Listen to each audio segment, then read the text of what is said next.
टूवल किसी को नहीं बताएगी, आप बता देना इसे। अच्छा ओके, बताता हूं। गौर से देखो मेरी आंखों में। हाँ और कसम खाओ किसी को नहीं बताओगे। हाँ। अगर किसी को बताऊं तो खुदा करे मुझे कभी कोई हैंडसम बॉयफ्रेंड ना मिले इस दुनिया में। खुदा करे मोटी हो जाऊं, भद्दी हो जाऊं, बेडोल हो जाऊं।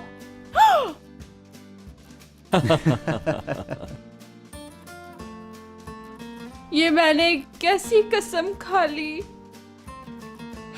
भाई टूवल ने बहुत बड़ी कसम उठाई है, किसी को भी नहीं बता सकती अब, तो अब कोई हर्ज नहीं इसे बताने में। ओके ओके, हयात को सब बता दूंगा, बस अपना दिल खोल के रख दूंगा। मुराद, हाय यकीन नहीं आ रहा कसम से। तो कब बात करोगे उससे? कल सुबह सुबह 8 बजे ना? मैं तो सुबह ही उठ जाती हूँ। तो ऐसे है कि साथ चलते हैं हम 6 बजे, 5, 4।